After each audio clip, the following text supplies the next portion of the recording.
Saudara, penangkapan pemain judol yang raih untung dengan mengakali kelemahan sistem situs judi online atau dengan kata lain merugikan bandar ini ramai di media sosial. Banyak warganet curiga polisi menangkap pemain judol itu karena permintaan bandar judi yang dirugikan oleh komplotan ini. Bagaimana menjelaskan kasus ini meski Polri sudah mencanangkan perang terhadap judol, masih banyak situs judi online yang terus bermunculan dan meresahkan masyarakat. Kita ulas bersama dengan penasihat ahli Kapolri, Irjen Purnawirawan Arianto Sutadi, dan pengamat kepolisian dari ISES, Bambang Rukminto. Selamat malam Pak Arianto. Selamat malam Mbak Friska. Selamat malam juga Pak Bambang, sehat? Mohon di-unmute dulu Pak Bambang. Tampaknya belum keluar. Sudah Terdengar. Sudah. Pak Bambang, ini kan ramai sekarang ya di media sosial, warganet bertanya-tanya, apa ini yang dilindungi tanda kutip adalah bandar? Apa yang harus dijelaskan sejelas-jelasnya oleh Polri?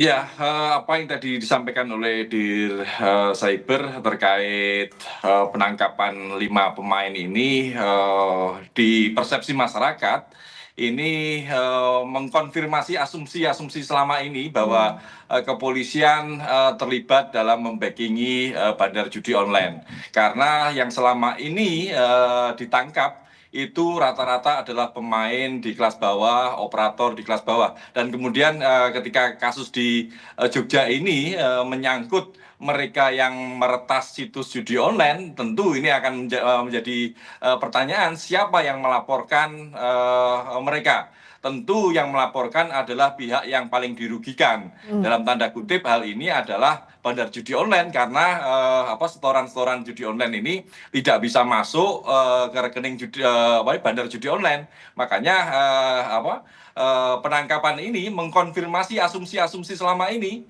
bahwa kepolisian ini dalam tanda kutip berpihak pada bandar judi online. Karena selama ini nyaris bandar judi online, nama-nama bandar judi online ini tidak tersentuh sama sekali. Pak Bambang, meskipun polisi bilang bahwa ini berdasarkan aduan masyarakat. Ya, aduan masyarakat pun itu juga harus clear siapa yang mengadu gitu. Selama ini memang kepolisian menyampaikan dalih-dalih seperti itu. Ini karena aduan masyarakat. Kalau semuanya menyangkut aduan masyarakat, selama ini kinerja Direktorat Cyber itu apa saja? Karena kalau menunggu aduan masyarakat dan tidak ada aduan masyarakat, apakah mereka tidak bekerja? Seperti itu. Makanya siapa yang mengadu dalam konteks ini, siapa yang mengadu? Tentu mereka yang paling dirugikan. Asumsi yang muncul pasti adalah bandar judi online. Seperti itu. Makanya kalau berpikir lebih progresif ke depan, seharusnya Dir Cyber ini bisa mengajak kerjasama para pemain yang membobol situs judi online ini untuk melacak bandar-bandar judi online itu, seperti itu. Untuk membongkar siapa bandarnya, begitu ya. Nah, saya ke Pak Arianto. Sebenarnya apa yang harus dijelaskan? Seperti yang jadi pertanyaan warganet, kalau aduan masyarakat kan banyak sekali, nggak jelas siapa pelapornya. Bandar juga masyarakat, pemain juga masyarakat, banyak yang bisa diatasnamakan masyarakat. Saya ingin menjelaskan akar permasalahannya ya. Permasalahannya sekarang begini. Polisi selama ini dicurigai oleh masyarakat bahwa kenapa bandar-bandar yang gede itu kan nggak pernah ditangkepin gitu ya. Sehingga polisi dituduh melindungi gitu kan. Dan kemudian ini kebetulan polisi sekarang menangkap pelaku judi pemainnya ya. Pemain. Tetapi kalau saya dengar kebetulan tadi saya telepon dengan ini ya Kadif Humas sana sehingga saya bisa menjelaskan apa yang dikerjakan oleh mereka itu. Jadi polisi ini kemarin itu kan menangkap 5 orang pemain, tapi dia menggunakan 1 orang koordinatornya ya. Yang 4-nya itu adalah sebagai yang taruhan atau apa gitu. Kemudian dia menggunakan situs-situs yang ada dari bandar yang lebih tinggi lah kurang lebih gitu. Memanfaatkan gitu sehingga dia mengambil keuntungan dari itu.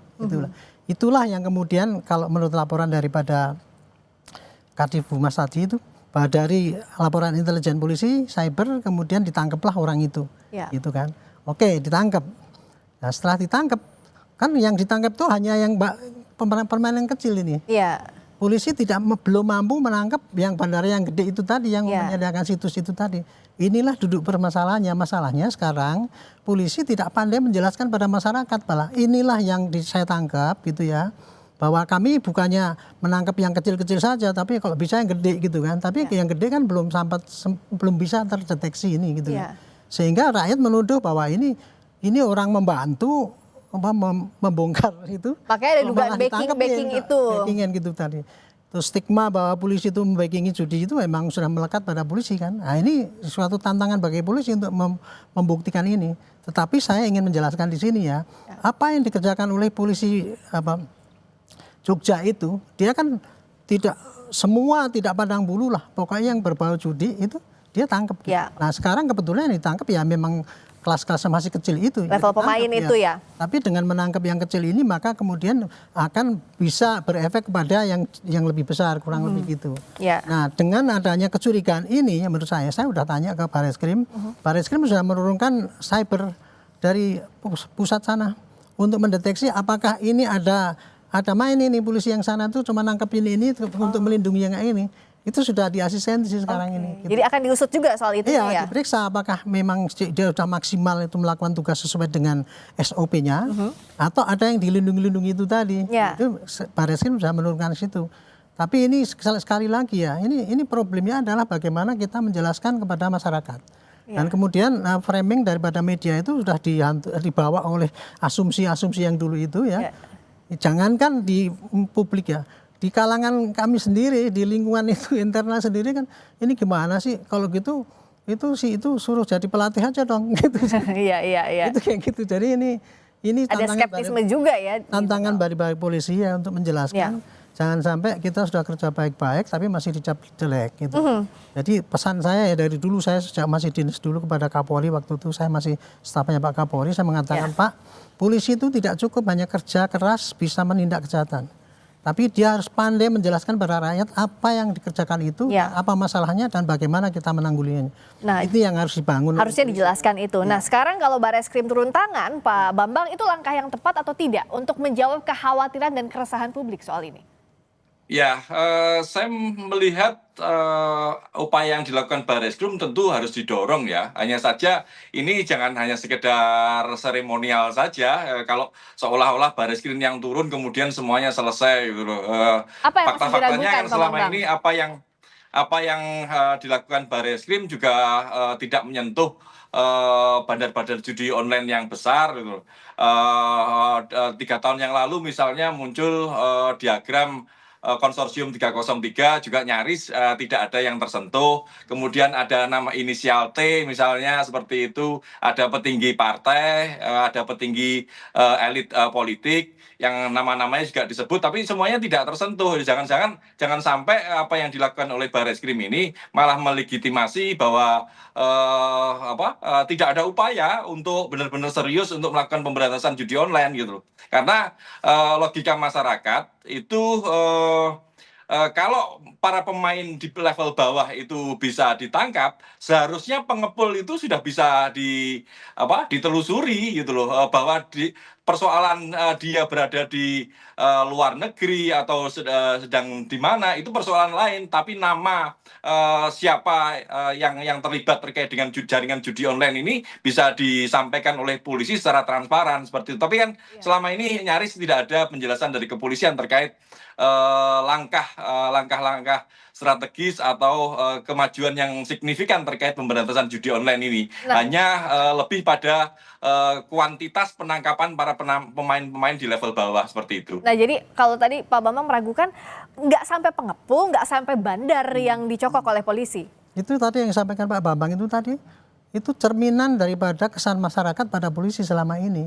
Mudah-mudahan ini ya Barreskrim, polisi semua, polisi juga dengar ini apa yang dikatakan Pak Bambang ini. Itu pertanyaan publik yang harus dijawab kan selamanya. Dan ini merupakan tantangan bagi Humas Polri juga. Jelaskanlah pada mereka tadi yang ditanyakan oleh Pak Bambang itu kan mewakili rakyat. Bahkan Satgas Judol udah ada. Ya makanya itu. Jadi, tapi saya di sini ingin mengatakan ya, saya kalau polisi jelek, saya bilang jelek. Tapi kalau polisi sudah bekerja dengan baik, ya jangan dibully gitu kan. Nah dalam hal ini saya melihat ya, polisi sudah bekerja. Itulah maksimal yang dia sudah kerjakan. Tapi itu pasti belum memuaskan masyarakat. Tapi paling tidak dia sudah berani menindak apa yang ada dilaporkan, apa yang dia tahu, ditindak sesuai dengan lingkup kemampuannya dia gitu. Nah kemudian kalau tantangan kemudian yang ini yang gede-gede nggak sampai terjangkau itu tantangan daripada polisi secara menyeluruh. Ya. Ini menjadi PR sebagai satu. Jadi saya menyikapi kayak ini nih. Ini sebetulnya perlu pelurusan. Kita sudah menindak, kok kemudian malah efeknya sangkanya kita melindungi yang bandar yang gede. Malah ada backfire. Tapi itu nggak bisa dielakkan oleh polisi. Enggak, saya udah kerjain, nggak bisa. Itu tantangan bagi polisi untuk bisa menjelaskan dan kemudian untuk menangkap judi-judi yang gede itu. Kalau memang polisi nggak mau dituduh sebagai dia pelindung backup yang gede-gede itu, ya ditangkepin yang gede-gede itu kan gitu kan. Baris Krim kemudian menindaklanjuti ini tadi link yang itu tadi kepada yang atas dan dia berusaha bisa menangkap dan jelaskan pada masyarakat nih loh. Saya udah. Jadi apakah semestinya jawabannya adalah ya kami sudah menangkap saat ini di tataran pemain, tapi bandarnya akan kami kejar. Iya, mestinya kayak gitu. Paling tidak meyakinkan pada masyarakat dan memang itu bukan hanya omong-omong aja tadi dikatakan kan punya janji-janji tapi nggak ada buktinya. Atau minimal begini Mbak Friska, minimal 5 pemain yang ditangkap itu juga diajak kerjasama. Situs judi mana yang dibobol, terus bandarnya siapa yang dibobol. Saya rasa mereka memiliki kemampuan untuk mendukung upaya kepolisian melakukan pemberantasan judi. Kalau mereka saja bisa membobol, tentu dengan sarana prasarana Direktorat Cyber Barreskrim tentunya bisa lebih mampu dengan kualitas para pemain yang bisa membobol situs judi online tadi, seperti itu. Oke, jadi kalau di level bawah saja bisa membobol, harusnya di level Polri dengan segala sarana prasarananya bisa kelasnya harus lebih tinggi. Harus tahu siapa misalnya ke situs mana dan siapa yang terlibat. Tapi kita akan bahas usai jeda apa saja yang harus dilakukan secara konkretnya oleh Polri soal ini. Sapa Indonesia malam masih kembali untuk membahas soal penangkapan pemain judi online yang diragukan publik. Apakah benar melindungi bandar? Tadi Pak Arianto yang sempat kita terputus. Kalau pemain saja di level bawah bisa bobol itu bandarnya, apakah Polri semestinya dengan punya sistem yang lebih lengkap bisa menjangkau itu? Itu tantangan. Jadi gini Ibu ya, sekarang kita harus berangkat daripada stigma masyarakat pada polisi dulu. Selama ini kan masyarakat sudah berstigma bahwa judi itu bisa berjalan kalau dibiarkan kan gitu kan. Iya. Nah sekarang sudah dari bawah sudah mencoba menangkap kan gitu kan. Iya.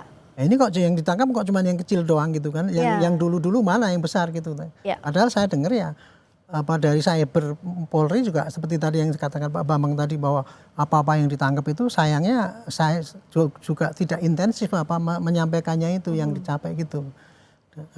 Makanya itu ya apa yang dikerjakan oleh Barreskrim yang tingkat atas itu ya gitu.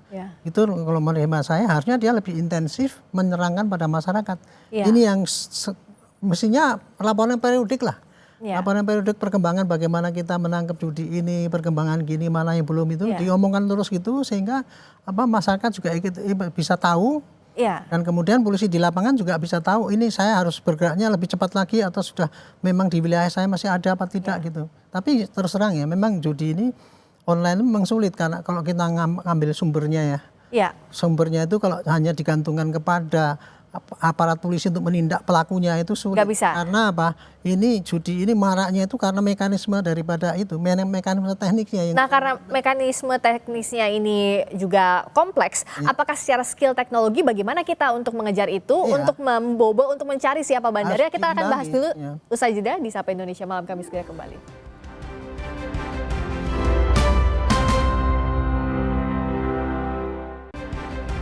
Masih di Sapa Indonesia Malam membahas penangkapan pemain judi online yang jadi kontroversi bersama dengan penasihat ahli Kapolri Irjen Purnawirawan Arianto Sutadi dan pengamat kepolisian dari ISES Bambang Rukminto. Pak Bambang, sebenarnya yang tidak terkejar ini kemampuan atau kemauan untuk mengejar siapa yang jadi bandar atau pihak besar yang ada di balik judi online? Ya, memang terkait dengan judi online ini kan sesuatu yang baru ya, karena 20 tahun atau 15 tahun yang lalu tentu teknologi tidak berkembang pesat seperti sekarang. Kalau mengejar terkait dengan teknologi media, tentu kepolisian tentu berpacu dengan teknologi yang berkembang, demikian juga berpacu dengan teknologi yang digunakan oleh bandar-bandar judi online seperti itu. Makanya memang ini adalah kerja berbagai pihak termasuk Kemenkomdigi gitu loh. Tapi saya melihat mengapa ini selama ini nyaris tidak ada perkembangan yang signifikan terkait dengan pemberantasan judi online ini dan hanya menyasar maksimal ke bandar level menengah karena lebih pada banyak kepentingan-kepentingan ego-ego sektoral antar pihak-pihak yang terkait gitu loh, yang lebih tidak pada keseriusan untuk benar-benar melakukan pemberantasan judi online. Sebenarnya lebih mudah untuk mengejar judi online ini dengan menelusuri kemana muara uang itu bermuara. Follow the money, prinsip follow the money itu harus dilakukan. Kalau selama ini kan PPATK juga sering kali menyampaikan terkait berapa besar omset judi online selama tiap kuartal atau tiap semester bahkan tiap tahun seperti itu. Tapi kan fakta-fakta yang terjadi nyaris berapa uang yang diselamatkan dari judi online itu kan nyaris tidak pernah tersentuh. Bahkan kemarin PPATK menyampaikan ada blokir rekening dorman. Ini pun saya menduga bahwa ini juga ada upaya untuk membuka rekening-rekening para bandar judi online. Gitu loh. Makanya memang ini harus ada kemauan dari negara untuk benar-benar serius untuk melakukan pemberantasan judi online ini. Kalau masing-masing aparat penegak hukum ini masih memiliki ego sektoral dengan berbagai kepentingan sendiri-sendiri, tentu akan kesulitan. Oke, jadi follow ada the money ego itu adalah sektoral. kuncinya seperti itu. Ya, follow the money. Nah, how to optimize the follow the money itu, Pak Arianto, termasuk juga kalau ada laporan masyarakat, sebenarnya bagaimana untuk diproses sehingga bisa membongkar misalnya. Ini kan yang jadi pertanyaan selama ini, laporan masyarakat tuh itu kalau dalil umum untuk menangani kejahatan ya. Tapi kalau saya ingin bicara di sini, kita menghadapi suatu gejala ancaman kejahatan itu mesti kita lihat anatominya dulu. Anatomi kejahatan judi itu itu tidak sama dengan kejahatan yang biasa-biasa itu. Contohnya judi ini sekarang dalil pertama, judi itu adalah dia tidak akan mungkin marah apabila tidak dibiarkan oleh aparatnya. Nah, aparatnya di sini bukan hanya aparat penegak hukum saja, tapi aparat yang memberikan fasilitas, yang memberikan perizinan itu juga berperan. Kalau itu serius itu akan mengurangi maraknya itu. Yang kedua, anatomi daripada judi ini adalah judi ini tidak seperti judi tradisional dulu. Maraknya itu kalau pelakunya lebih banyak baru marak. Ini pelakunya cuma satu, tapi teknologinya sangat menyebar bisa jutaan dalam satu detik. Masif kan itu kan. Dan kemudian pelakunya bukan hanya bandar yang itu aja, tapi banyak penyerta yang lain yang secara tidak sadar itu tadi pemain TikTok ikut menyebarkan kan gitu kan. Medsos gitu ya. Jadi menghadapi yang kayak gini ini harus komprehensif. Jadi artinya apa? Komprehensif itu semua aparat yang sebagai pengawas itu di lininya masing-masing mengembangkan teknologi supaya mengimbangi daripada itu gitu.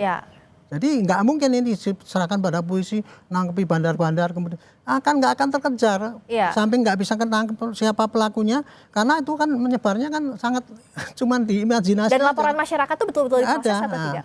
Tempo hari saya pernah nyarankan ini kan PPATK terlibat, Komdigi terlibat. Dulu saya kan mengatakan dalam menindak judi ini gitu itu PPATK mestinya tidak hanya ada ini dicurigai kemudian lapor polisi terus menindak, telat. Mestinya kalau ada indikasi bahwa ini pakai untuk judi langsung take down aja oleh PPATK.